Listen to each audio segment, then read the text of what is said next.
ታሪኩ የሚጀምረው ከዓመታት በፊት በነበረ አንዲት ምስኪን እናት ስቃይ ነው።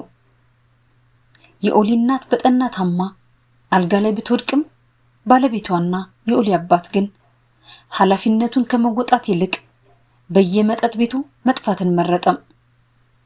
እናቱ በሕክምና ጦትና በረሃብ በኦሊ እቅፍ ላይ ሕይወቱ አለፈ። አባቱም እናቱ እንደሞተች ኦሊን ሜዳ ላይ ጥሎት ለዘላለም ተሰወረ። ጎረቤቶቹ ለሕፃኑ አዝነው ወደ ሕፃናት ማደጎ ቤት ቢወስዱትም ከዚያም የጠበቀው ግን ከድህነት የከፋ ስቃይ ነበር። ግርፋት፣ ብቸኝነትና የፍቅር ጥማት የሰለቸው ኦሊ የሰዎችን ክፋት ሸሽቶ ተፈጥሮን ወዳጅ አደረገ። የከተማውን ጫጫታ ታጥሎ ወደ ድቅድቁ ጨለማ በመግባት የራሱን ዓለም መሰረተ። ሰላም ጤና ይስጥልን።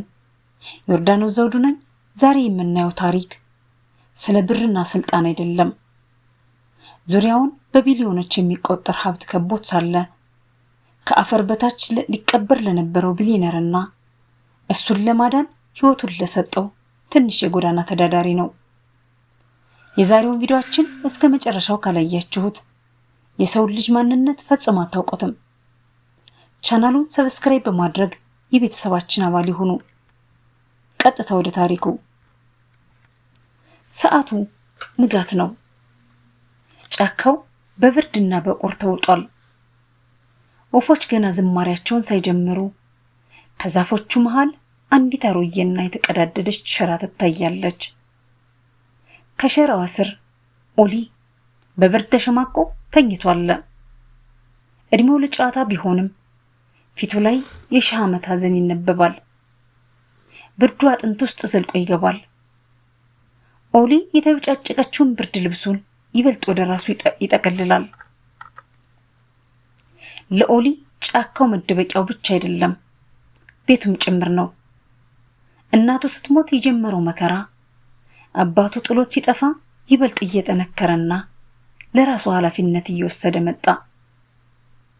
ጎረቤቶቹ ወደ ሕፃናት ማቆያ ቢወስዱትም እዚያ ያገኘው ግን ፍቅር ሳይሆን ግርፋትና ስቃይ ነበር። ከሰዎች ጩኸት ይልቅ የጫካው ዝምታ ይሻለኛል ብሎ ብቸኝነትን መረጠ። ኦሊ ተነስቶ ካለፈው ምሽት የተረፈውን ቁርጥራጭ ዳቦ ለመብላት እሳት አንድዶ ውሃ ሊያፈላ እንጨት መልቀም ጀመረ። የጫካው ወፎች ጫጫታ ለሱ ብቸኛ ሙዚቃዎቹ ነበሩ። ጊዜው ወደ ምሽት አዘነበለ። ኦሊ በራሱ ዓለም ውስጥ ሆኖ ሳለ ድንገት የጫካው ድባብ ተቀየረ። ወፎቹ ዝም አሉ። ነፋሱ ቆመ። ኦሊ ሌሊት ሽንቱን ለመሽናት ከሸራው ወጣ። ከሩቅ ሁለት ደማቅ የብርሃን አይኖች ወደ ጫካው ሲወረወሩ አየ። በዚህ ሰዓት እዚህ ሰው አይመጣም አለ አሊ በልቡ። ፍርሃት በሰውነቱ ላይ ሲርመሰመስ ተሰማው። አንዲት ዘመናዊ ጥቁር መኪና የዛፎቹን ቅርንጫፍ እየሰበረች ወደ ጫካው ዘልቃ ገባች። አሊ በፍጥነት ወደ ጥቅጥቅ ያለ ቁጥቋጦ ውስጥ ተወረወረ። መተንፈስ አቆመ። ልቡ እንደ ከፈሮ ትመታለች። መኪናዋ ቆመች። 3 ሰዎች ወረዱ። ሁለቱ እንደ ግዙፍ ድንጋይ የሚከብዱ ጠባቂዎች ናቸው። ኦሊ በቁጥቋጦው ውስጥ ሆኖ ይህን ሁሉ በድንጋጤ ይመለከታል። መጮህ ግን አልቻለም። በዚያች ቅጽበት የኦሊና የማርክ ዕጣ ፈንታ በአንድ ጉድጓድ ላይ ተቆራኙ።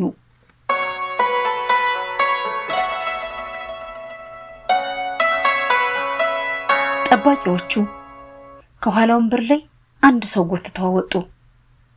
ይህ ሰው ቢሊዮነሩ ማርክ ነው። የለበሰው የሱፍ ልብስ ተቀብዷል። ፊቱ በደም ተለውሷል። እጆቹ በጠንካራ ገመድ ወደ ኋላ ታስረዋል። በአፉ ውስጥ የተቀረቀረው ጨርቅ እንዳይጮህ አግዶታል። አቤላ ከመኪናው ወርዶ ሲጋራውን አቀጣጠለ። የሲጋራው ጢስ በጨለማው ሲወጣ አሊ ጨረፍታ ያያል። አቤላ ወደ ማርክ ጠጋ ብሎ በሹክሹክታ ተናገረ። ኦሊ ግን ይሰማዋል። አየህ ማርከስ፣ በዚህ ጫካ ውስጥ ማንም አያይህም።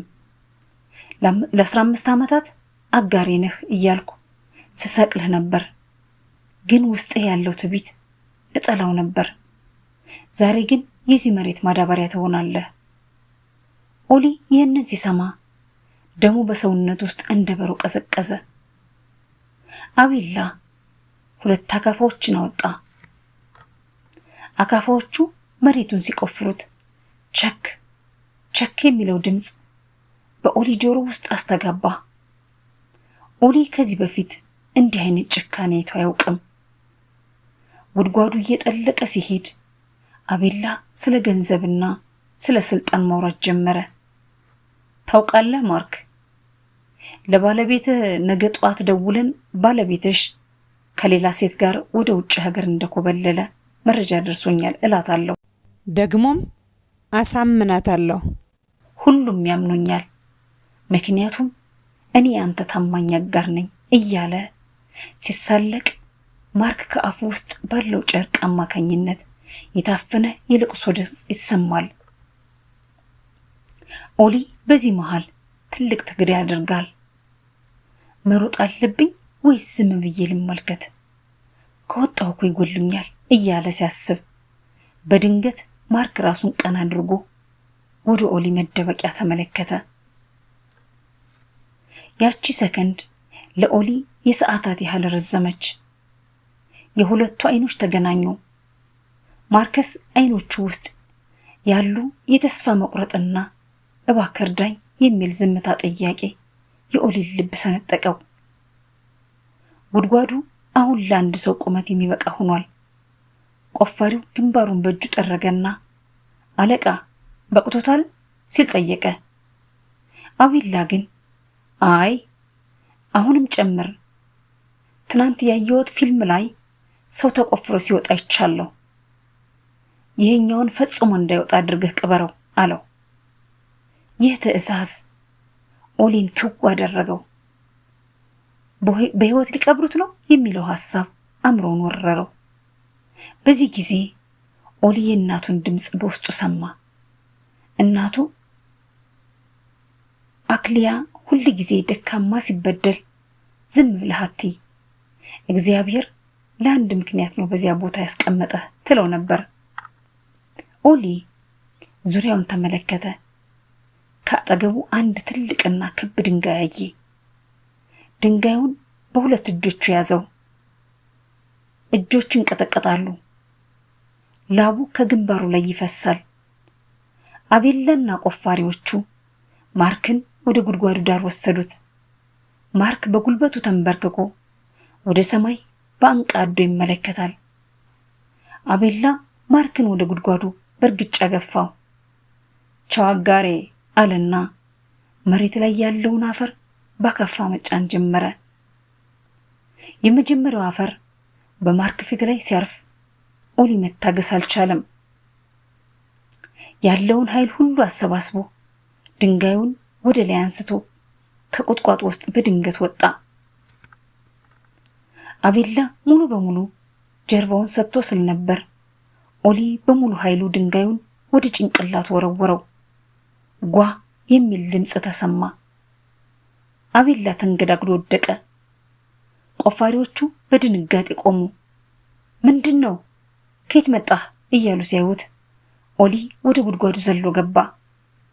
ቶሎ በል ተነስ እያለ የማርክን አፈር በእጆቹ ይጭራል። ማርክ በአፉ ያለውን ጨርቅ ተፍቶ ሩጥ ልጄ ሩጥ፣ ሩጥና እርዳታ ጥራ ብሎ ጮኸ። ቆፋሪው ወደ ጉድጓዱ ሲጠጋ ኦሊ እንደ ጥንቸል ተፈናጥሮ ወጣ። በጨለማው ውስጥ ሩጫውን ጀመረ። ከጀርባው የአቤላ ጩኸት ይሰማል። ያዙት ያዙት፣ እንዳያመልጥ፣ ከገደላችሁት በኋላ ከዚህ ጉድጓድ ውስጥ ጨምሩት፣ ያዙት። ኦሊ በባዶ እግሩ በሾህና በድንጋይ ላይ እየሮጠ ልቡ እስኪፈነዳ ድረስ እየሮጠ ከኋላው አሁንም የአቤላ ጩኸት፣ ያዙት፣ ያኔ ጎዳና ልቃቄት ካመለጠ ሁላችንም ያልቅልናል። ኦሊ ዞር ብሎ አላየም። በባዶ እግሩ በደረቅ ቅርንጫፎች ላይ ሲሮጥ የሚሰማው ህመም ከፍርሃቱ ጋር ተደባልቆ ይሰማዋል። ከኋላው የሁለት ግዙፍ ሰዎች ከባድ ጫማ ኮቴ ድብ ድብ ድብ እያለ ሲከተለው ይሰማዋል። የባትሪ ብርሃን ጨረሮች በዛፎቹ መካከል ወዲያና ወዲህ ይወዛወዛሉ። ኦሊ ግን ይህንን ጫካ እንደ መዳፉ ያውቀዋል። 3 ሳምንታት ቀንና ሌሊት ሲመላለስበት የነበረው መንገድ አሁን ብቸኛ ተስፋ ሆኗል። አንድ ትልቅ የወደቀ ዛፍ ጋደም ብሎ መንገድ ዘግቷል። ኦሊ በቅልጥፍና ዘሎት ሲያልፍ ከኋላው የነበረው ጉድጓድ ቆፋሪ ግን ተደናግጦ ወደቀ። አንተ ደንቆሮ ተነስ ሲል ሌላኛው ቆፋሪ ይሰማል። ኦሊ ይችን አጋጣሚ ተጠቅሞ ወደ ጥልቁ ቁጥቋጦ ውስጥ ገባ። ልቡ እንደ ከበሮ ይመታል። ሳምባው አየር አጥሮት ይቃትታል። ግን መቆን ማለት መሞት እንደሆነ ያውቃል። ሩጫው ቀጥሏል። ኦሊ አቅጣጫውን ስቶ ወደ ገደላማው ክፍል አመራ።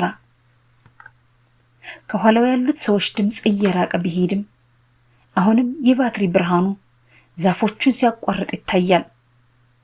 ኦሊ ለአንድ አፍታ ቆም ብሎ ትንፋሽ ለመውሰድ ሲሞክር ድካሙ ሊያሸንፈው ጀመረ። ተንቀጠቀጠም። በዚህ ጊዜ የእናቱ ፊት በምናቡ አየ። ኦሊ ደፋርሁን፣ መጨረሻው ላይ ብርሃን አለ የምትለው ድምፅ በጆሮ አቃጨለ። እናቱ በህመም አልጋው ላይ ሆና ያሳየችው ጥንካሬ አሁን ለልጇ አዲስ ጉልበት ሆነው። አልቆመም። ያንን ሰው እንዲገሉት አልፈቅድም ብሎ ራሱን አበረታ። በድንገት ግን ከመሬት ስር የተደበቀው የዛፍ ስር እግሩን ጠለፈው። ኦሊ በደረቱ ተዘረረ። ፊቱ በጭቃና በደረቁ ቅጠሎች ተለወሰ። ከኋላ ያሉት ሰዎች ድምፅ እንደገና ቀረበ። ከዚህ አካባቢ ነው ድምፅ ሰምቻለሁ ብሎ ቀፋሪው ጮኸ። ኦሊ ትንፋሹን አፍኖ መሬት ላይ ተለጥፎ ቀረ። የባትሪው ብርሃን ልክ እሱ ባለበት ላይ አለፈ። ግን በጭቃ ተለውሶ ስለነበር እንደ መሬት አካል ታይቶ አመለጠ። ሰዎቹ ወደ ሌላ አቅጣጫ ሲዞሩ ኦሊ በዝግታ ተነሳ። አሁን ወደ ዋናው መንገድ የሚወስደውን አሮጌ አጥር ማለፍ አለበት። እሾሃማው አጥር እጆቹንና ደረቱን ሰነጣጠቀው። ደም በሰውነቱ ላይ ይፈሳል። ግን ህመሙ አይሰማውም ነበር። አእምሮው ላይ ያለው ብቸኛው ምስል ያ በጉድጓድ ውስጥ የቀረው ሰው ነው። ወደፊት ትንሽ ሲሮጥ የውሃ ድምፅ ሰማ። የጫካውን ትንሽ ወንዝ ማለፍ ካልቻለ ሰዎቹ በድካው ይከተሉታል። ወደ ቀዝቃዛው ውሃ ዘለለ። ውሃው እስከ ወገቡ ይደርሳል። እየተንገዳገደ ማዶ ተሻገረ። አሁን የከተማው መብራቶች በሩቅ ይታያሉ። የጭነት መኪናዎች የድምፅ ማጉያ ራቅ ብሎ ይሰማል። ግን ገና ርቆኛል ብሎ አሰበ። ድካሙ አሁን ወደ መደንዘዝ ተቀይሯል። እግሮቹ የራሱ አይመስሉትም። ሆኖም ግን በማቆያ እያለ የሰረቁት ጫማዎቹ ቢኖሩት ኖሮ ምን ያህል ፈጣን እንደሚሆን ላፍታ አሰበ። ጫማ ባይኖረኝም ህሊና አለኝ ብሎ በቁርጠኝነት ጉዞውን ቀጠለ። በመጨረሻም ጫካው አለቀና ወደ አስፋልቱ መንገድ ደረሰ። ገና ንጋት ነው። መንገዱ ጭር ብሏል። ኦሊ መንገድ ላይ ቆሞ እርዳታ ለማግኘት ቢሞክርም 2 መኪናዎች የቆሸሸና በደም የተለወሰ ልጅ ሲያዩ በፍርሃት ፍጥነታቸውን ጨምረው አለፉት። ኦሊ ተስፋ ሊቆርጥ ሲል አንድ ትልቅ የጭነት መኪና ብቅ አለ። ኦሊ ሌላ አማራጭ አልነበረውም። በመንገዱ መሃል ቆሞ እጆቹን እያወዛወዘ ጮኸ። መኪናው አስፈሪ ድምፅ አሰምቶ ከኦሊ ጥቂት ሴንቲሜትር ሲቀረው ቆመ። አሽከርካሪው በንዴት ከመኪናው ወረደ። አንተ ልጅ ልትሞት ነው እንዴ? ምን እየሰራህ ነው? ኦሊ በአሽከርካሪው እግር ስር ተደፋ። እባክዎ፣ ጫካ ውስጥ ሰዎች በህይወት ሊቀብሩት ነው፣ እባክዎ እያለ ስቅስቅ ብሎ አለቀሰ። አሽከርካሪው የልጁን ሞታ ሲመለከት የተሰነጣጠቀ እግሩን፣ የቆሰለ ደረቱንና በአይኖቹ ውስጥ ያለውን የእውነት ፍርሃት ሲያይ ወዲያውኑ አመነው። ግባ መኪና ውስጥ አለው። መኪናው ወደ ከተማ ፖሊስ ጣቢያ በከፍተኛ ፍጥነት ሲበር ኦሊ በመስኮት ውስጥ ጫካውን ወደ ኋላ ተመለከተ። ገና ፀሐይ አልወጣችም፣ ግን ኦሊ ዛሬ ፀሐይ እንደምትወጣ እርግጠኛ ነበር። የጭነት መኪናው በከፍተኛ ፍጥነት የፖሊስ ጣቢያው ደጃፍ ላይ ቆመ። ኦሊ ከመኪናው ላይ ወርዶ ሲሮጥ እግሮቹ ይንቀጠቀጣሉ። የጣቢያው በር ተከፍቶ ሲገባ የውስጡ አየር በቡናና በአሮጌ ወረቀት ጠረን ተሞልቷል። ከጠረጴዛው ጀርባ ተቀምጦ የነበረው ወጣት ፖሊስ በደም የተለወሰና የቆሸሸ ልጅ ሲያይ በግርምት ቀና አለ። ምንድን ነው የሆነው? ማን አንተ? ሲል ፖሊስ ጠየቀ። ኦሊ ትንፋሹ እየተቆራረጠ ጫካ ውስጥ ሰው በቁሙ ሊቀብሩት ነው፣ ማርክ ብሎ ጮኸ። ፖሊሱ ግን የሰማውን ማመን አቃተው። ማርክ? የከተማው ትልቁ ነጋዴ? አንተ ልጅ ምን እያልክ ነው? በጧት ቀልድ አታምጣ እባክህ ብሎ በንቀት ተመለከተው። ኦሊ ተስፋ ሊቆርጥ ሲል የጭነት መኪናው ሹፌር ወደ ውስጥ ገባ። መኮንን፣ ይህ ልጅ እየዋሻ አይደለም። እኔ መንገድ ላይ ነው ያገኘሁት። ሁኔታውን እይ። ይህ የውሸት ደም አይደለም። ቶሎ አንድ ነገር እናድርግ። የሹፌሩ ድምፅ ጣቢያውን አናወጠው። በዚህ ጊዜ የጣቢያው ኃላፊ የነበሩት ኮሚሽነር ዳቪድ ወጡ። ኮሚሽነሩ የ30 ዓመታት የፖሊስ ልምድ ያላቸው ብዙ ውሸታሞችን ያዩ ሰው ናቸው። ወደ ኦሊ ቀረብ ብለው አይኖቹን በትኩረት ተመለከቱ። ተቀመጥ ልጄ አሉት። ኦሊ ተቀምጦ ያየውን ሁሉ በዝርዝር መናገር ጀመረ። የመኪናውን ሁኔታ፣ የሰዎቹን ጭካኔ። አቤላ ነው ያለው። አቤላና ማርክ አጋር መሆናቸውን ሁሉም ሰው ያውቃል። ይህ ልጅ የማርክን ስም ከየት ሊያውቅ ይችላል ብለው ራሳቸውን ጠየቁ። ኦሊ ደግሞ አክሎ ድንጋይ ወርውሬ አንደኛውን መታወት፣ ጭንቅላቱ ላይ ደም እየፈሰሰ ነበር ሲል ምስክሩን አጠናከረ። ኮሚሽነሩ ወዲያውኑ ትዕዛዝ ሰጡ። መኪናዎቹን አዘጋጁ፣ ሳይረኑን አታስጭሁት፣ በዝምታ ነው የምንሄደው። አንተ ልጅ መንገዱን ታሳየናለህ? ኦሊ በፍጥነት ቀና አለ። አዎ አሳያችኋለሁ። 3 የፖሊስ መኪናዎች በዝምታ ወደ ጫካው አመሩ። ኦሊ ከኮሚሽነሩ አጠገብ ተቀምጦ መንገዱን ይጠቁማል። ወደ ጫካው ሲቃረብ ኦሊ ፍርሃት ወረረው። ከዚያው ከቆዩስ ቢገሉኝስ የሚል ሐሳብ መጣበት። ኮሚሽነሩ ግን እጁን በትከሻው ላይ አድርገው አይዞ ልጄ፣ ዛሬ አንተ ጀግና ነህ አሉት። መኪናዎቹ ከዋናው መንገድ ወጥተው ወደ ጫካው ጥልቅ ክፍል ውስጥ ሲገቡ ኦሊ የሰዎቹን መኪና አየ። ያለችው ከዚያ ጋር ነው፣ ጥቁሯ መኪና። ፖሊሶቹ መኪናቸውን አቁመው በዝምታ ወረዱ። ኦሊ በመኪና ውስጥ እንዲቆይ ታዘዘ። ፖሊሶቹ በዛፎቹ መካከል ሾልከው ሲሄዱ ኦሊ በመስኮት ሆኖ በጭንቀት ይመለከታል። በድንገት ፖሊስ እጅ ወደ ላይ የሚል ጩኸት ሰማ። ተኩስ ተከፈተ። ኦሊ ጆሮውን ያዘ። ልቡ ሊቆም ደረሰ። የሰዎቹ ጩኸትና የፖሊሶቹ ትዕዛዝ ጫካውን አናወጠው። ከጥቂት ደቂቃዎች በኋላ ጸጥታ ሰፈነ። ኦሊ ከመኪናው ወርዶ ወደ ጉድጓዱ አቅጣጫ ሮጠ። ፖሊሶቹ ሁለቱን ግዙፍ ሰዎች በካቴና አስረዋቸዋል። አንደኛው በኦሊ ድንጋይ የተመታው ጭንቅላቱ በፋሻ ተጠምጥሟል። ፊቱ በንዴት ቀልቷል። አቤላ ግን በመኪና ውስጥ አልነበረም። ቀድሞ አምልጦ ነበር። ኮሚሽነሩና ፖሊሶቹ ወደ ጉድጓዱ ተጠግተው በእጆቻቸውና በአካፋ ይጭሩ ጀመር። ማርከስ ተሰማለህ ብለው ኮሚሽነሩ ጮሁ። ከጉድጓዱ ውስጥ ደካማ የሆነ የሳል ድምፅ ተሰማ። ኦሊ ወደ ጉድጓዱ ዳርቻ ደርሶ ሲመለከት የማርከስ ራስ በአፈር ውስጥ ታየ።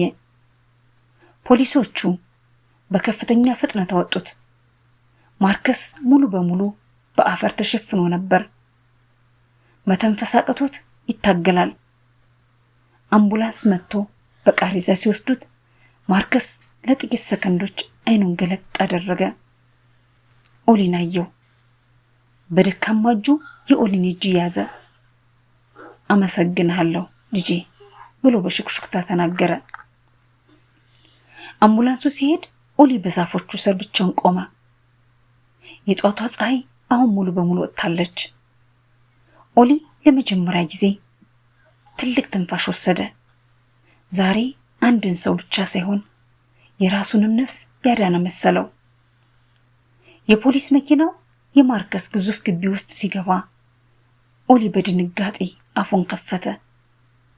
እንደዚህ ያለ ቤት በፊልም እንኳን አይቶ አያውቅም።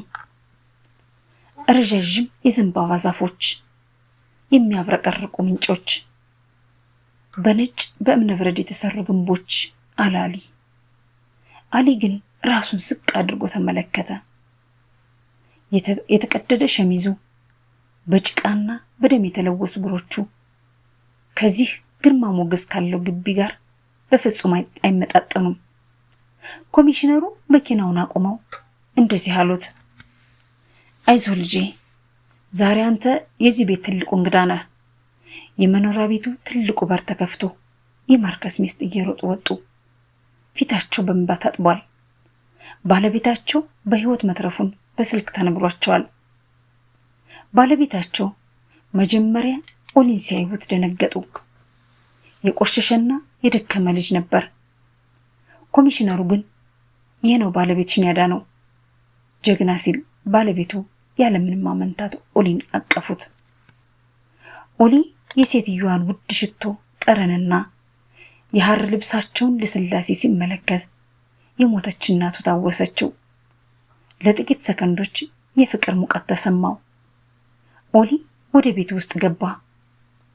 በሰፊው ሳሎንና ውድ ዕቃዎቹ ባለቤቱ ለሰራተኞቹ መታጠቢያ ቤቱን አሳዩት። ታጠብ ልጄ፣ ንጹህ ልብስና ምግብ ከዚህ አዘጋጅልሃለሁ አሉት። ኦሊ ለመጀመሪያ ጊዜ የሞቀ ሻወር ሲወስድ የጫካ ጭቃና ደም ከሰውነቱ ላይ ሲወርድ ታላቅ እፎይታ ተሰማው። ሆኖም ግን ከመታጠቢያ ቤት ወጥቶ ራሱን በመስታወት ሲያይ ፍርሃት ወረረው። በዚያ ውድ ክፍል ውስጥ ያየው የራሱ ምስል እንግዳ ሆኖ ታየው። እኔ ከዚህ ምን እሰራለሁ? ነገ ተመልሼ ጫካ ገባ ይሆን የሚል ጥያቄ በውስጡ ተመላለሰ። ወደ ታች ሲወርድ የማርከስ ትልልቅ ልጆች ሄሜላና ጃክ ሲያወሩ ሰማ። ሄሜላ በደስታ ብትቀበለውም ጃክ ግን አባታችንን ማዳኑ ጥሩ ነው፣ ግን የጎዳና ልጅ ከዚህ ቤት ውስጥ ማሳደር አደገኛ አይደለም ሲል ሰማው። ኦሊ ይህን ሲሰማ ልቡ ተሰበረ። ውጭ በሀብት ቢያሸበርቅም ውስጡ ግን አሁንም ያው ብቸኛ ኦሊ እንደሆነ ተሰማው።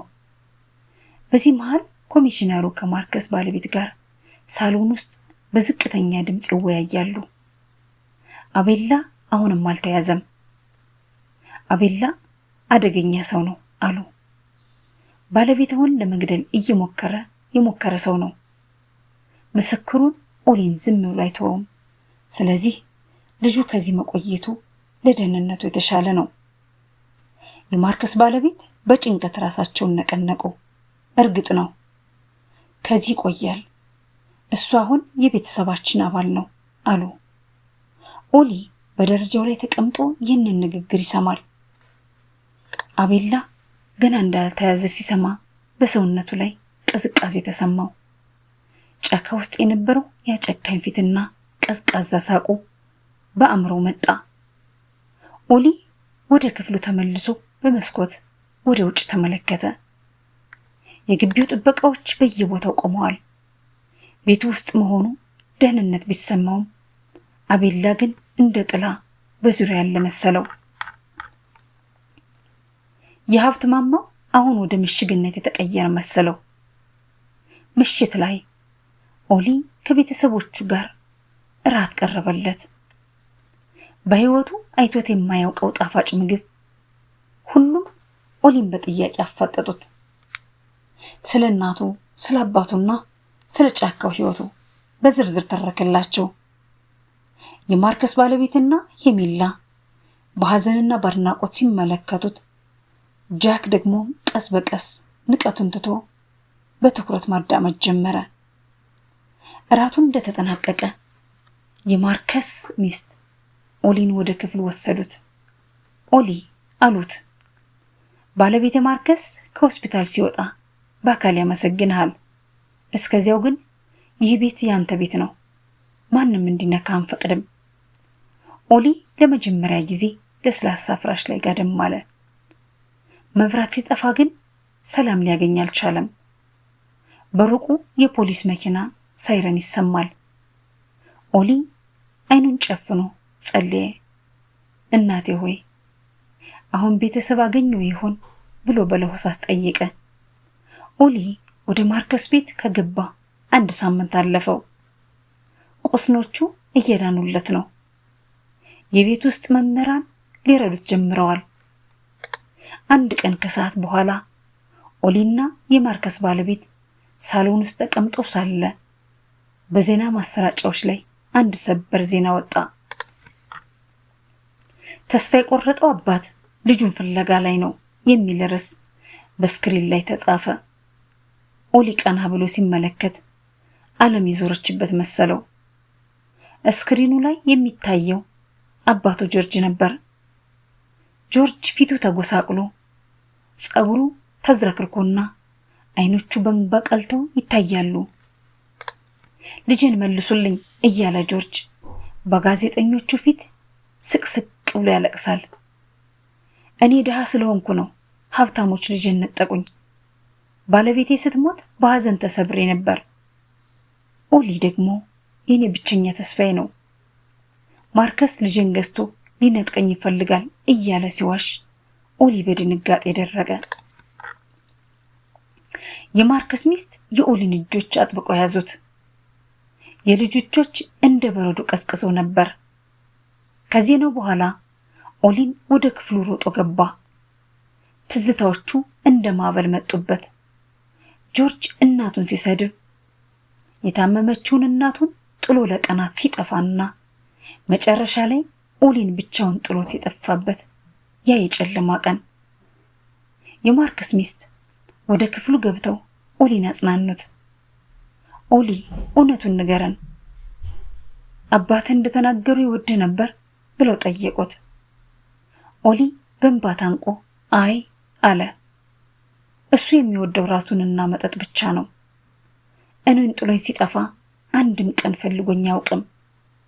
አሁን ግን ከዚህ ቤት መሆኔን ሲሰማ ለገንዘብ ለማግኘት ብሎ ነው የመጣው ሲል እውነቱን ተናገረ። በዚህ መሃል ኮሚሽነሩ ደወሉ። ጆርጅ ከአቤላ ጋር ግንኙነት ሊኖረው እንደሚችል ጠረጠሩ። አቤላ ኦሊን ራሱን ማጥፋት ስላልቻለ አባቱን ተጠቅሞ ልጁን ከማርከስ ቤት ለማስወጣት እቅድ ነድፎ ሊሆን እንደሚችል ግምታቸውን ገለጹ። በማግስቱ ጧት የማርከስ ቪላ በካሜራዎችና በጋዜጠኞች ተከበበ። ጆርጅ ከፊት ሆኖ ልጄን አሳዩኝ፣ ኦሊ አባት መጥቻለሁ እያለ ይጮሃል። የቤቱ ጥበቃዎች ሰዎችን ለመከላከል ቢሞክሩም ጆርጅ ግን መሬት ላይ ተኝቶ ድራማውን ቀጠለ። ኦሊ ከመጋረጃው ጀርባ ሆኖ አባቱን ተመለከተ። በጆርጅ አይኖች ውስጥ ፍቅር ሳይሆን ስግብግብነትን አየ። ጃክ የማርከስን ልጅ ተቆጥቶ ይህን ሰውዬ በፖሊስ ማስወጣት አለብን ቢልም ኮሚሽነሩ ግን በሕግ አባትነቱ ስላልተሰረዘ ወዲያውኑ እርምጃ መውሰድ አንችልም፣ በትዕግስት መጠበቅ አለብን አሉ። ኦሊ በዚህ ሁሉ ግርግር መሃል ራሱን ጥፋተኛ አድርጎ መቁጠር ጀመረ። በእኔ ምክንያት ነው ይህ ሁሉ ሁከት የመጣው። እኔ ባልኖር ኖሮ የማርከስ ቤተሰብ ሰላም ይሆን ነበር የሚል ሐሳብ በአእምሮ መመላለስ ጀመረ። የጆርጅ ጩኸት ከቤቱ ግንብ ጋር እያስተጋባ የኦሊን ሰላም ነሳው። ማርከስ በዊልቸር ሆኖ ከሆስፒታል ተመለሰ። ሁኔታውን ሲመለከት ግን አልደነገጠም። ጆርጅን ወደ ግቢው እንዲገባ ፈቀደለት። ኦሊ፣ ማርከስና ባለቤቱ በትልቅ ሳሎን ውስጥ ተቀመጡ። ጆርጅ ኦሊን ሊያቅፈው ሲሞክር ኦሊ ወደ ኋላ ተአፈገፈገ። አትጠጋኝ አለ ኦሊ በቁርጠኝነት። ጆርጅ ወደ ማርከስ ዞሮ ልጅን አሳስተኸዋል፣ ገንዘብ ስላላችሁ ሕፃን ልጅ አትገዙም እያለ ዛተ። ማርከስ ግን በረጋ መንፈስ እንዲህ አለው፣ ጆርጅ ኦሊን ከዚህ ያስቀመጥ ነው እሱ ስለፈለገ ነው። አንተ ግን የምትፈልገው ልጅህን ሳይሆን ገንዘብ እንደሆነ እናውቃለን። ጆርጅ በንዴት ፊቱ ተለወጠ። የፈለጋችሁትን በሉ፣ በሕግ ወስደዋለሁ ብሎ ወጣ። ኦሊ አባቱ ሲወጣ ሲያይ ገና ትልቅ ጦርነት እንደሚጠብቀው ተገነዘበ። የጆርጅ መመለስ በማርከስ ቤት ላይ የጣለው ጥላ ከባድ ነበር። ኦሊ አሁን ትምህርት ቤት መሄድ ጀምሯል። ነገር ግን በየሄደበት ፍርሃት ይከተለዋል።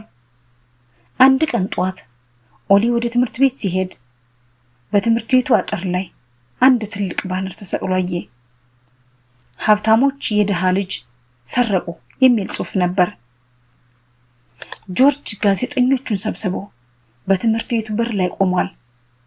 ኦሊ ከመኪናው ሲወርድ ጆርጅ ወደ እሱ እየሮጠ መጣ። ልጄ ና ወደ እኔ፣ እነዚህ ሰዎች አእምሮህን አጥቦታል እያለ ጮኸ። ኦሊ በጓደኞቹ ፊት በመሳሳቁ በመፍራቱና በፍጥነት ወደ ውስጥ ገባ። በትምህርት ቤት ውስጥ ቢሆንም ሰላም አላገኝም። አንዳንድ ልጆች የቢሊየነር ልጅ ሆንክ እንዴ እያሉ ይሳለቁበታል። ኦሊ በክፍል ውስጥ ተቀምጦ ሳለ በስልኩ አንድ ያልታወቀ ቁጥር መልእክት ላከለት። እናቴ የሞተችው በአንተ ምክንያት መሆን ታውቃለህ። አንተ ባትኖር ኖሮ አሁንም ድረስ እሷ በሕይወት ትኖር ነበር። ኦሊ ስልኩን ጥሎ ተንቀጠቀጠ። አቤላና ጆርጅ የጀመሩት ጦርነት አሁን ቤቱን አልፎ ወደ ውስጠኛው ማንነቱ ገብቷል። በዚህ መሃል አቤላ አልተያዘም። ፖሊስ አቤላን ለመያዝ ቢሞክርም እሱ ግን በስውር ጆርጅን በገንዘብ ይረዳዋል። አቤላ ለጆርጅ የሕግ ጠበቃ ቀጥሮለታል። ጠበቃው ኦሊ በአእምሮ ላይ ጉዳት ደርሶበታል፣ ስለዚህ ወደ አባቱ መመለስ አለበት የሚል ክስ መሰረተ። ማርከስ በዊልቸር ሆኖ ከጠበቆች ጋር ይወያያል። አቤላ ልጁን የሚፈልገው ምስክርነት ለመቀነስ ልጁን ለማስገደል ነው አለ ማርከስ። ኦሊ ወደ አባቱ ከተመለሰ በኋላ አቤላ በጫካው ውስጥ የፈጸመውን ወንጀል የሚያረጋግጥ ምስክር አይኖርም። ኦሊ ይህንን ንግግር በበሩ ስንጥቅ ሰማ። ራሱን ትልቅ ሸክም እንደሆነ መቁጠር ጀመረ። እኔ ከዚህ ቤት መኖሬ ማርከስና ቤተሰቡ አደጋ ላይ ናቸው። እኔ ባልኖር ኖሮ አቤላ እነሱን አይነካቸውም ነበር ብሎ አሰበ። ፍርሃቱ ወደ ጥልቅ የሐዘን ድባብ ተቀየረ። በሌሊት ላይ ኦሊ እንቅልፍ አጥቶ ሳለ ስልኩ ጮኸ። ኦሊ በድንጋጤ ያነሳው። የጆርጅ ድምፅ ነበር። ኦሊ አለው ጆርጅ በቁጣና በዛቻ። ስማኝ፣ የሀብታም ሰው ሊያድንህ አይችልም። እናተ ስትሞት ኦሊ ክፉ ልጅ ነው ብላይ ነበር። አንተ እሷን አሰቃይተሃታል። አሁንም እኔ ጋር ካልመጣህ ይህንን ሚስጥር ለዓለም ሁሉ እናገራለሁ። ኦሊ ስቅስቅ ብሎ አለቀሰ። አትዋሽ፣ እናቴ አትለኝም። ጆርጅ ግን ቀጠለ። ትላለች፣ ምክንያቱም አንተን መውለዷ ነው በበሽታ የዳረጋት። በቶሎ ውጣና ወደ እኔ ና፣ ካልሆነ ግን እነዚያን ሀብታሞች በሙሉ ገላቸዋለሁ። ኦሊ ስልኩን ዘጋው። በክፍሉ ውስጥ ወዲያና ወዲህ እየተመላለሰ መጨነቅ ጀመረ። ለቤተሰቡ ቢናገር አባቱ ያለውን ነገር እንደሚያደርግ ፈራ። በራሱ ላይ ያለው እምነት ጠፋ። እናቱ በእውነት ጠልታኝ ይሆን የሚለው ጥያቄ ልቡን እንደ ጦር ወጋው። በማግስቱ ጧት የማርከስ ባለቤት የኦሊን ቁርስ ይዘው ወደ ክፍሉ ሲገቡ ክፍሉ ባዶ ነበር። አልጋው ተሰብስቧል። መስኮቱ ተከፍቷል። ኦሊ ጥሎት የሄደው አንድ አጭር ማስታወሻ ነበር። ስለ ሁሉም ነገር አመሰግናለሁ፣ ግን በእኔ ምክንያት እናንተ እንድትሞቱ አልፈልግም። እኔ ወደሚገባኝ ቦታ ሄጃለሁ። የማርከስ ባለቤት በድንጋጤ ጮሁ። ማርከስና ጥበቃዎቹ ወዲያውኑ ፍለጋ ጀመሩ። ኮሚሽነሩም መረጃ ደረሳቸው። ኦሊ የሄደው ወደ አባቱ ቤት ሳይሆን ወደ ቀድሞ መኖሪያው ወደ ድቅድቅ ጫካ ነበር። በሰው መሃል ካለው ጦርነት ይልቅ በጫካ ውስጥ ያለው ብቸኝነት እንደሚሻለው ወስኖ ነበር። ኦሊ በዝናብ ወደ ጫካው ሲገባ አቤላ ብቻውን ኦሊን አገኘው። ዝናቡ ጫካውን አጥለቀልቀዋል። ኦሊ ባዶ እግሩን በእሾህና በጭቃ ላይ እየተንሸራተተ ወደ ጥልቁ ጫካ ገባ። አእምሮ በአባቱ ንግግር ታውቋል። በእኔ ምክንያት ነው እናቴ የሞተችው፣ በእኔ ምክንያት ነው ማርከስ አደጋ ላይ የወደቀው የሚሉ ድምጾች ጆሮ ላይ ያስተጋባሉ። ኦሊ ወደ ቀድሞ የሥራው መጠለያ ደረሰ። ሸራው በነፋስ ተበታትኗል። ኦሊ መሬት ላይ ተቀምጦ ስቅስቅ ብሎ ያለቅሳል። የጫካው ዝምታ አሁን እንደ ድሮ ሰላም የለውም። በድንገት ግን የደረቁ ቅርንጫፎች የመሰባበር ድምፅ ተሰማ። ኦሊ ደነገጠ። ወፎች በድንጋጤ በረሩ። ከዛፎቹ በስተጀርባ አንድ ረዥም ጥላ ታየ። ኦሊ በፍጥነት ተነሳ። አባቴ ነህ ብሎ በፍጥነት ጠየቀ። የአቤላ ጨካኝና ቀዝቃዛ ሳቅ ጫካውን አናወጠው። በዚያ ጨካኝ ድምፁ የፌዝ ሳቅ ሳቀበት። አይ ኦሊ፣ አባትህማ ስራውን ጨርሶልኛል፣ አንተን ከቤት ውስጥ አስወጥቶልኛል አለ አቤላ ሽጉጡን እያወጣ። አቤላ ወደ ኦሊ ቀረብ አለ። ፊቱ በቁስል የተሞላና አይኖቹ በክፋት የተሞሉ ናቸው። ታውቃለህ ኦሊ፣ ያንን ድንጋይ ወርውረህ ጠባቂን ስትመታው የህይወቴን ትልቁን ስህተት ሰራህ። አንተን በዚያው ቀን መግደል ነበረብኝ አለው። ኦሊ ወደ ኋላ ፈገፈገ። እባክህ ተወኝ አለ ኦሊ በጭንቀት። አቤላ ግን ሽጉጡን ወደ ኦሊ ግንባር አነጣጠረ። አይ ኦሊ፣ አንተ ምስክር ነህ። አንተ እስካለ ድረስ እኔ ሰላም የለኝም። ዛሬ ግን ማንም አያድንህም። ያ ባለ ሀብቱ ማርከስ አሁን ሆስፒታል ውስጥ ነው ያለው።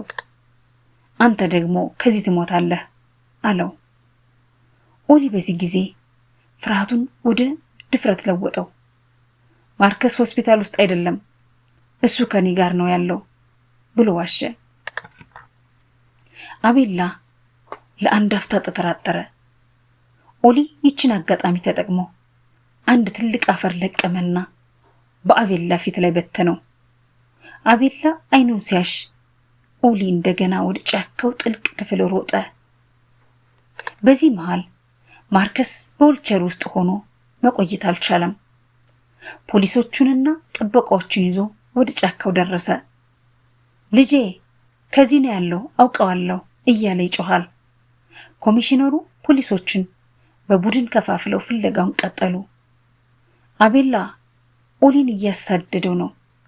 ኦሊ ወደ ገደላማ ወንዝ ዳርቻ ደረሰ። መሄጃ የለውም። አቤላ ከኋላው ደረሰ። አለቀልህ ብሎ ሽጉጡን ሊተኩስ ሲል ከሩቅ የፖሊስ ሳይረንና የማርከስ ጩኸት ተሰማ። ኦሊ ኦሊ! አቤላ ደነገጠ። ፖሊሶቹ ደርሰዋል። ከሞትኩም አንተን ይዤ ሞታለሁ ብሎ ኦሊን አንቆ ወደ ገደሉ ሊገፋው ሲታገሉ ማርከስ በዊልቸር ሆኖ በዛፎቹ መሃል ታየ። አቤላ አቁም ብሎ ማርከስ ጮኸ።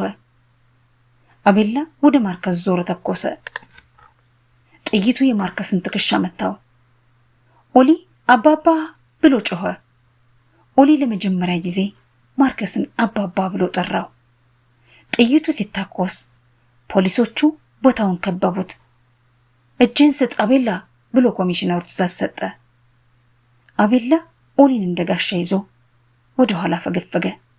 ነገር ግን የገደሉ ዳርቻ ጭቃማ ስለነበር አቤላ እግሩ ተንሸራተተ። ኦሊን ይዞት ሊወድቅ ሲል ኦሊ በሙሉ ኃይሉ የአቤላን እጅ ነከሰና መለጠ።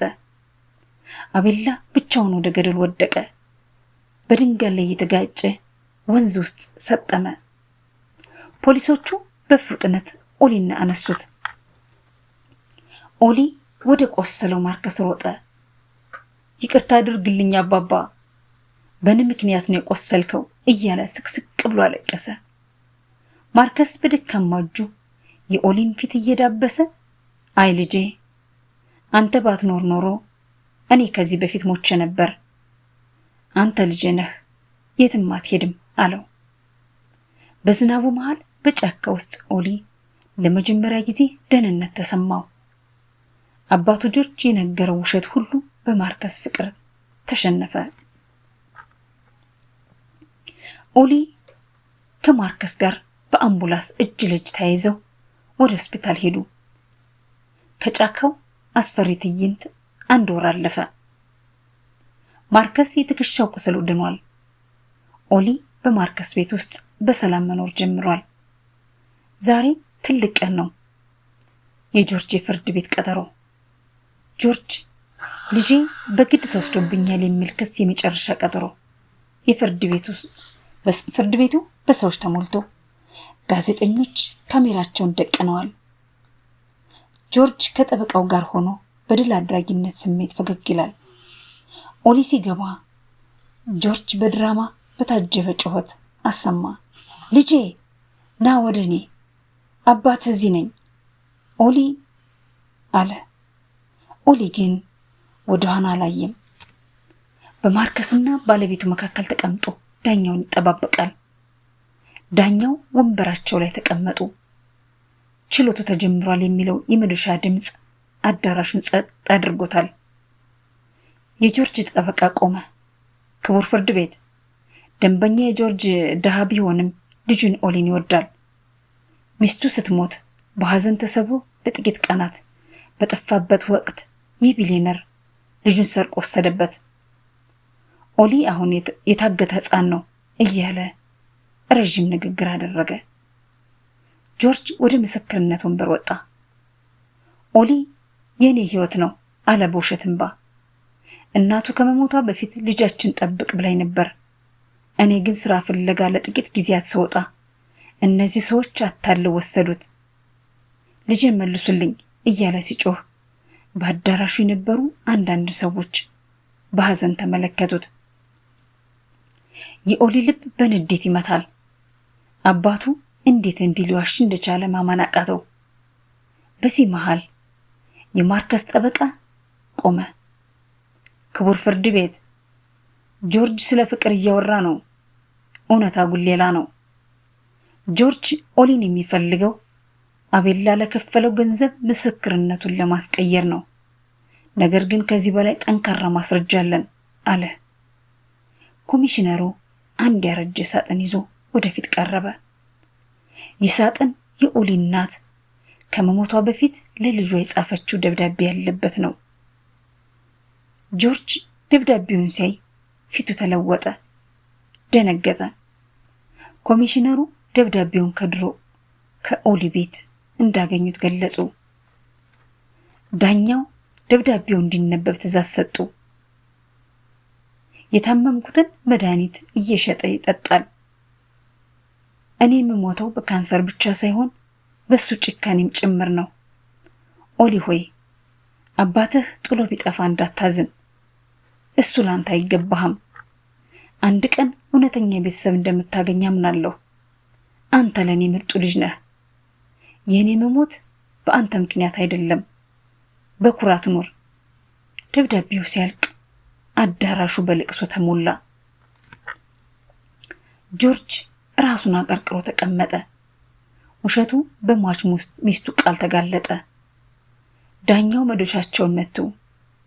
ጆርጅ በውሸት ምስክርነት፣ በሕፃናት ቸልተኝነትና ከወንጀለኛ ጋር በመተባበር በቁጥጥር ስር እንድትውል አዝዣለሁ። ፖሊሶቹ ጆርጅን በካቴና አስረው ሲወስዱት ኦሊ ለመጀመሪያ ጊዜ በትልቅ ትንፋሽ ተነፈሰ። ማርከስ ወደ ሉካስ ቀረበ። አሁን ነፃ ነህ። ኦሊ የእናቱን ደብዳቤ አቅፎ ስቅስቅ ብሎ አለቀሰ። የጥፋተኝነት ስሜቱ ተወገደ።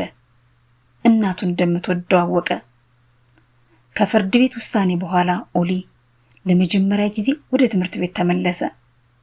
አሁን ግን እንደ በፊት የቆሸሸ ወይም የተሸማቀቀ ልጅ አይደለም። ንጹህና ውድ የሆነ የትምህርት ቤት ዩኒፎርም ለብሷል። ጸጉሩም ተስተካክሏል። ፊቱ ለረጅም ጊዜ ጠፍቶ የነበረው ፈገግታ ብቅ ብሏል። በትምህርት ቤቱ በር ላይ ሲደርስ መኪናውን ያቆመው የማርከስ ሹፌር ያ ኦሊን ያገሰው የጭነት መኪናው ሹፌር ነበር። ኦሊ ከመኪናው ሲወርድ ተማሪዎቹ በግርምት ያዩታል። ከጥቂት ሳምንታት በፊት የጎዳና ተዳዳሪ ተብሎ ሲናቅ የነበረው ልጅ ዛሬ በከተማው ትልቅ ባለሀብት ጥበቃ ስር ሆኖ መጥቷል። ኦሊ ወደ ክፍሉ ሲገባ መምህርት ማርታ ፈገግ ብላ ተቀበለችው። እንኳን ደህና መጣህ ኦሊ፣ ቦታ ዝግጁ ነው አለችው። ኦሊ ተቀምጦ ትምህርቱን ሲጀምር ከዚህ በፊት ያሾፍበት የነበረው ቤኒን የተባለ ልጅ ቀረብ ብሎ ኦሊ ይቅርታ አድርግልኝ፣ ያንተን ድፍረት በዜና ሰምቼዋለሁ፣ አንተ በእውነት ጀግና ነህ አለው። ኦሊ ለመጀመሪያ ጊዜ በትምህርት ቤት ውስጥ ተቀባይነትና ክብር እንዳለው ተሰማው። ምንም እንኳን ህይወቱ ቢስተካከልም ሌሊት በቅዠት ይነቃል። አቤላና ጆርጅ በህልሙ ይመጡበታል። ማርከስ ይህንን ስለሚያውቅ ለኦሊ ምርጥ የሆነች የስነ ልቦና ባለሙያ ቀጠረችለት። ዶክተር አና ኦሊ ጋር ስትወያይ ኦሊ ስሜቱን በንግግር መግለጽ ከበደው። በዚህ ጊዜ ዶክተሯ የቀለም ቅብ ዕቃዎችን ሰጠችው። ኦሊ መናገር የማትችለውን ነገር በስዕል ግለጸው አለችው። ኦሊ መሳል ጀመረ። የጫካውን ጨለማ፣ የእናቱን ብርሃን፣ የማርከስን ቤትና በስተመጨረሻም ራሱን በሰላም ሲጫወት ሳለ። በእያንዳንዱ ስዕል ውስጥ ፍርሃቱ እየወጣና በምትኩ ሰላም እየሰፈነ ሄደ። ኦሊ በትምህርት ቤት የስዕል ክበብ ውስጥ ገባ። ስዕሎቹ በሚያስገርም ሁኔታ ጥልቅ ትርጉም ያላቸው ነበሩ። የማርከስ ቤተሰብ የኦሊን ስዕሎች በቤት ውስጥ ሰቅለው በኩራት ሲያዩት ጀመር። አንድ ቀን ምሽት ማርከስና ባለቤቱ ሳሎን ውስጥ ተቀምጠው ሳለ ኦሊን ጠሩት። ኦሊ አንተ ከዚህ ቤት ውስጥ ለኛ ሳለን ካለን ልጅ አትለይም አለ ማርከስ። ነገር ግን በህገኛ ልጅ እንድትሆን እንፈልጋለን። ይፋዊ የወላጅነት መብት መጀመር እንፈልጋለን። ኦሊ ደነገጠ። እኔን ግን እኔ ደሃ ልጅ ነኝ ብሎ ሲያመነታ የማርከስ ባለቤት እጁን ይዘው አይ ኦሊ አንተ ደሃ አይደለህም። አንተ በዓለም ላይ ካሉ ትልልቅ ልቦች አንዱ ያለ ባለጸጋ ነህ። እኛን ደግሞ በድፍረትህ ሀብታም አድርገህናል አሉት። የማርከስ ልጆች ወደ ክፍሉ ገብተው ኦሊን አቀፉት። ኦሊ አንተ ወንድማችን ነህ አለው ጃክ በቅንነት። ኦሊ ለመጀመሪያ ጊዜ የኔ የሚለው መጠለያና ቤተሰብ እንዳለው አመነ። የማርከስ ስም በኦሊ ስም ላይ እንዲታከል የህግ ሰነዶች መዘጋጀት ጀመሩ። የኦሊ 13ኛው ዓመት የልደት በዓሉ በድምቀት ተጀመረ። ኦሊ በልደቱ ቀን ሲያከብር የመጀመሪያው ነበር። ግቢው በድምቀት በጣፋጭ ምግቦች ተሞልቷል። የትምህርት ቤት ጓደኞቹ፣ ኮሚሽነሩና ሹፌሩ ተጋብዘዋል። ማርከስ በንግግር መሃል እንዲህ አሉ። ዛሬ የምናከብረው የልደት በዓሉን ብቻ አይደለም፣ የቤተሰባችንን አዲስ ጅማሬም ጭምር ነው። ኦሊ ብቻውን ጫካ ውስጥ ሲዋጋ ነበር። ዛሬ ግን ሁላችንም ከጎኑ ነን። ኦሊ ኬኩን ሲቆርጥ ወደ ሰማይ አሻቅቦ ተመለከተ። እናቱን ከደመና ጀርባ ሆና ፈገግ የምትል መሰለው። በምሽቱ ማጠቃለያ ላይ ኦሊ ከመስኮቱ ሆኖ የግቢውን ሰላም ተመለከተ። በሩቅ ያለው ጫካ አሁንም ይታያል። ነገር ግን ጫካው አስፈሪ አይደለም። ለኦሊ ያ ጫካ የመከራው መጨረሻና የክብሩ መጀመሪያ ምልክት ሆኖ ይቀራል። ኦሊ ማርከስ የሚል አዲስ መታወቂያ ደረሰው። ኦሊ በዚህ ሰላም ቢያገኝም አንድ ያልተዘጋ ምዕራፍ በውስጡ አለ። አባቱ ጆርጅ ልጁን በእስር ቤት ውስጥ ሆኖ ልጁን ለማየት ደጋግሞ ጥያቄ ያቀርባል። ኦሊ መጀመሪያ ላይ ፈጽሞ አላየውም ብሎ ወስኖ ነበር። ነገር ግን በየቀኑ በህልሙ ያየዋል።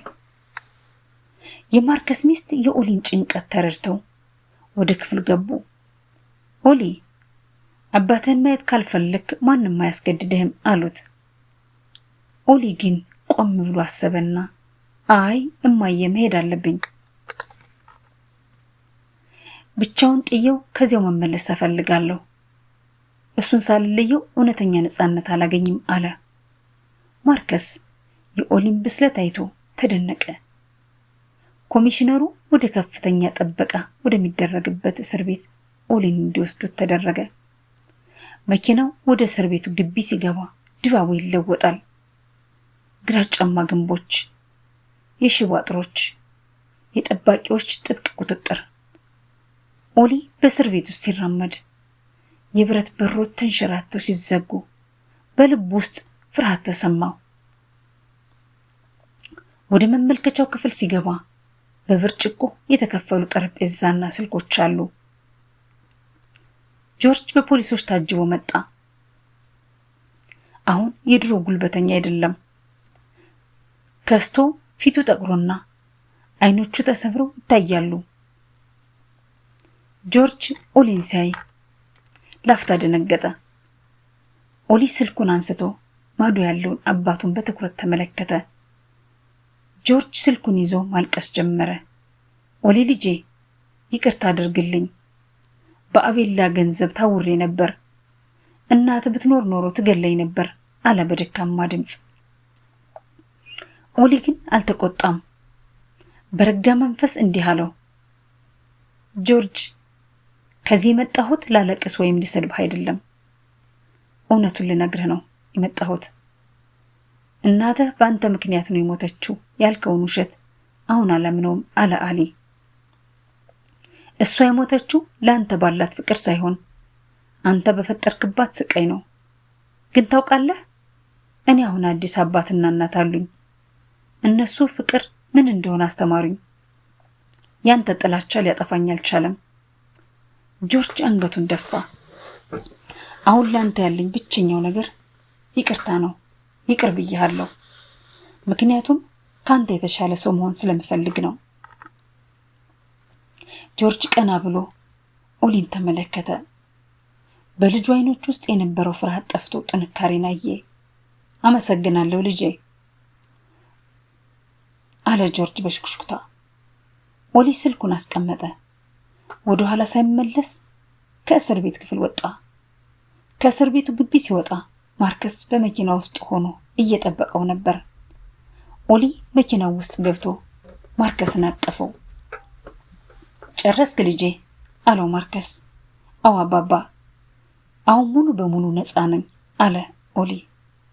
መኪናው ወደ ማርከስ ቪላ ሲመለስ ኦሊ በመስኮት ሆኖ የተመለከተውን የከተማ ብርሃን፣ በልቡ ውስጥ የነበረው ትልቅ ድንጋይ እንደወረደለት ተሰማው። ይቅርታ ለጆርጅ ሳይሆን ለራሱ የሰጠው ትልቅ ስጦታ እንደሆነ ተረዳ። ኦሊ ወደ ቤቱ ገብቶ የእናቱን ፎቶ አንስቶ እማዬ አሁን ሰላማዊ እንቅልፍ ተኚ ብሎ ስሞት ተኛ። ጊዜው ነግዷል። 10 ዓመታት አልፈዋል። የከተማው ገጽታ ተለውጧል። ነገር ግን የኦሊ ታሪክ አሁንም እንደ አዲስ ይወራል። ኦሊ አሁን የ23 ዓመት ወጣት ሆኗል።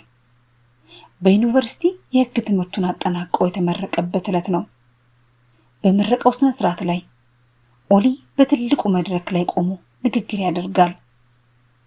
በታዳሚው መሃል ማርከስ በሽበት የተሸፈነ ቢሆንም በኩራት ፈገግ ይላል። ባለቤቱ ደግሞ በእንባ የታጠቡ አይኖቿን በጨርቅ እየጠረገች ትመለከተዋለች።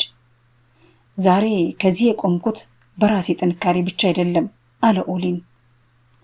ከዚህ የቆምኩት በአንድ ወቅት ጫካ ውስጥ ተጥሎ ለነበረ ልጅ እጁን በዘረጋልኝ አባቴ ማርከስና በፍቅር በተቀበለችኝ እናቴ ኤሌና ምክንያት ነው። ድፍረት ማለት ጠንካራ መሆን ብቻ ሳይሆን የተዘረጋልንን የፍቅር እጅ ለመያዝ መፍቀድን ጭምር ነው ሲል አዳራሹ በጭብጨባ ተናወጠ። ከምረቀው በኋላ ኦሊን የራሱን ትልቅ ፕሮጀክት ይፋ አደረገ። በእናቱ ስም የሆሊያ መታሰቢያ ማዕከል የተባለ የጎዳና ልጆችን የሚረዳ ድርጅት አቋቋመ። ድርጅቱ የሚገኘው በዚያው በጥንቱ ጫካ አቅራቢያ የተገነባ ዘመናዊ ህንፃ ውስጥ ነው። ኦሊን ወደ ማዕከሉ ሲገባ ትናንሽ ልጆች ኦሊን ኦሊን እያሉ ይጠሩታል። ኦሊን የእያንዳንዱን ልጅ ስም ያውቃል። እሱ የነበረበትን ረሃብ፣ ብርድና ብቸኝነት ስለሚያውቅ እሱ የሚሰጠው ፍቅር ልዩ ነው። በማዕከል ግድግዳ ላይ ትልቅ ስዕል ተሰቅሏል። ስዕሉ አንድ ትንሽ ልጅ በጨለማ ውስጥ ሆኖ ወደ ብርሃን ሲመለከት ያሳያል። ከስሩም እንዲህ የሚል ጽሑፍ ተጽፏል። ማንም ልጅ በብቸኝነት እንዲኖር አልተፈጠረም። ኦሊን አሁን ምስክር ብቻ ሳይሆን ለብዙዎች የመዳን ምክንያት ሆኗል። አንድ ቀን ምሽት ፀሐይ ስትጠልቅ ኦሊን ብቻውን ወደ ጫካው ጥልቅ ክፍል ብቻውን አመራ። አሁን ጫካው አስፈሪ አይደለም። ወደ ድሮ መጠለያ ቦታው ደረሰ። ከዚያ ቦታ ላይ አንድ ትልቅ ኡቅ ዛፍ በቅሏል። ኦሊን ከዛፉ ስር ተቀመጠ። በአእምሮ ያችን አስፈሪ ሌሊት አስታወሰ። የአቤላን ጩኸት፣ የማርከስን ተማጽኖና የራሱን ድንጋይ። አሁን ግን ሁሉም ጸጥ ብሏል።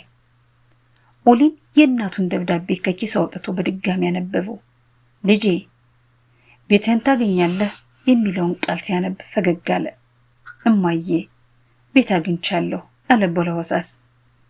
በዚያው ቅጽበት ነፋሱ የዛፉን ቅጠሎች ሲያወዛውዝ እናሱ መልስ የሰጠችው መሰለው። ኦሊ ፈጣሪ ያለፈውን ስቃይ ሁሉ ያዘጋጀው ለዚህች ቀን ትምህርት እንደነበር ተረዳ። ታሪኩ የሚጠናቀቀው በእነ ማርክ ቤት ውስጥ በተዘጋጀ የቤተሰብ ራት ግብዣ ተሰብስበው ነው። ጃክና ሄሜላ የራሳቸውን ልጆች ይዘው መጥተዋል። ልጆቹ አጎቴ ኦሊ፣ አጎቴ ያን የጫካ ተረት ንገረን እያሉ ይወራጩበታል። ኦሊ የእህትና የወንድም ልጆቹን አቅፎ ተረቱን መናገር ጀመረ። አንድ ወቅት አንድ ደፋር ልጅ ነበር እያለ ሲጀምር ጃክና ሄሜላ እጅ ለእጅ ተያይዘው ይመለከቱታል። ኮሚሽነሩና ሹፌሩ የቤተሰቡ አካል ሆነው በጠረጴዛ ዙሪያ ተቀምጠዋል። ከመስኮቱ ውጭ ጨረቃ በደማቁ ታበራለች። ኦሊን ከመስኮቱ ውጭ ሲመለከት ራሱን በህልም ውስጥ ያለ መሰለው። ከጎዳና ተዳዳሪነት ወደ ባለጸጋ ልጅነት፣ ከምስክርነት ወደ ጠበቃነት፣ ከብቸኝነት ወደ ታላቅ የቤተሰብ አባልነት የተደረገው ጉዞ ተፈጽሟል። ኦሊን አሁን ቤት ነኝ ብሎ አስቧል። መብራቱ ሲጠፋና ቤቱ ሲተኛ የኦሊን ታሪክ ለዘላለም በከተማው ውስጥ ተቀርጾ ይቀራል። ታሪኩ ተፈጸመ። ቸር ሰንብቱ።